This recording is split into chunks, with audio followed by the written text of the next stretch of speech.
हाँ तो दोस्तों इस वीडियो के अंदर हम हैप्पी फोर्जिंग के आईपीओ के बारे में बात करेंगे और जानेंगे कि इस आईपीओ के अंदर आपको कितना लिस्टिंग गेन मिल सकता है और आपको इस आईपीओ के अंदर अप्लाई करना चाहिए या नहीं। चलिए शुरू करते हैं।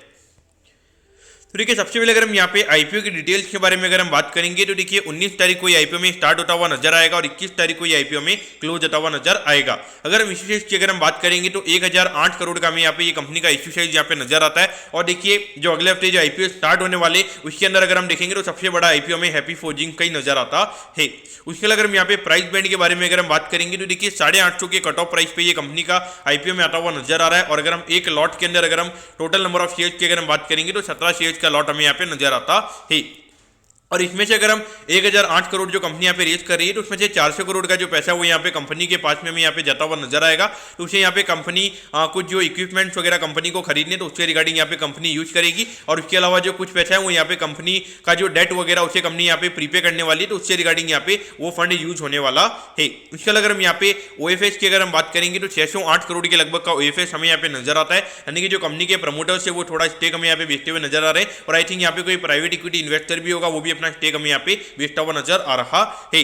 उसके अगर हम यहाँ पे रिटेल कोटा की अगर हम बात करेंगे तो देखिए अराउंड 35% के लगभग का रिटेल कोटा में यहाँ पे कंपनी का नजर आता है।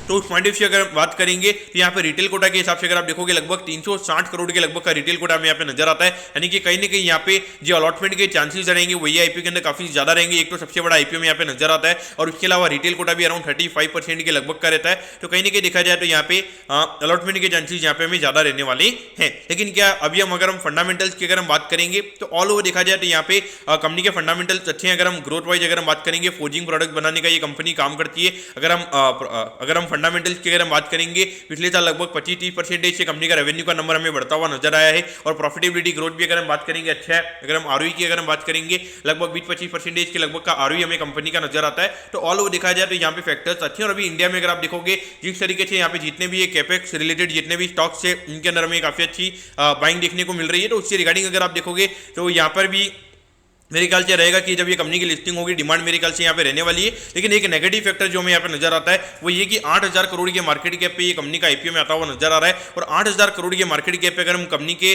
पिछले 12 महीने के यानी कि जो ट्रेलिंग 12 मंथ का पी रेशियो अगर हम कंपनी का निकालेंगे तो लगभग हमें यहाँ पे 40 का पी रेशियो कंपनी का नजर आता है। और अगर हम ये मान के चलते हैं कि लगभग 25% से कंपनी हमें ग्रो करती हुई नजर आएगी तो यानी कि फॉरवर्ड पी की अगर हम बात करेंगे लगभग 28 का फॉरवर्ड पी हमें यहाँ पे कंपनी का नजर आता है। तो इस पॉइंट से अगर आप देखोगे ये अगर हम ओवरऑल सेक्टर की अगर हम बात करेंगे तो यहाँ पे मार्केट इतना ज्यादा पी देने पसंद नहीं करता है। लेकिन एक बार के लिए अगर हम ग्रे मार्केट की अगर हम बात करेंगे तो 200 रुपए पर शेयर का ग्रे मार्केट प्रीमियम में भी ट्रेड होता हुआ नजर आ रहा है। यानी कि ग्रे मार्केट ये इंडिकेट कर रहा है कि लगभग 3 से 3500 रुपए आपको यहाँ पे एक लॉट पे यहाँ पे मिल सकता है। यानी कि अगर आपको अलॉटमेंट मिलता है तो ठीक है, मेरे ख्याल से लिस्टिंग इनके लिए अप्लाई करना चाहिए। लेकिन बियॉन्ड पॉइंट क्या है यहाँ पे वैल्यूएशन एक्सपेंशन ये कंपनी का होगा ये मेरे ख्याल से काफी बड़ा डाउट मुझे लगता है। लेकिन अगर आपको अलॉटमेंट मिलती है और यहाँ पे ये कंपनी अगर आप थोड़े प्रीमियम पे लिस्ट होती हुई हमें नजर आती है तो वहाँ पे डेफिनेटली आपको इसको राइड करना चाहिए। ये नहीं सोचना चाहिए कि वहाँ पे थोड़ा वैल्यूएशन क्या रहेगा। क्योंकि देखिए कभी कभी क्या होता है कि कोई कंपनी का 70-80 का वैल्यूएशन भी चला जाता है, पी रेशियो चला जाता है और हमको वहाँ पे पता नहीं पड़ता है।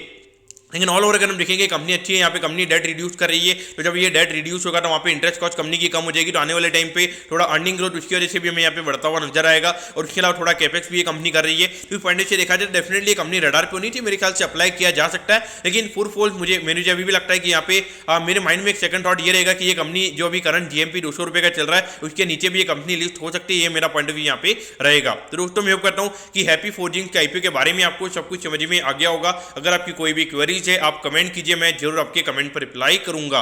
ओके दोस्तों, thank you, have a nice day.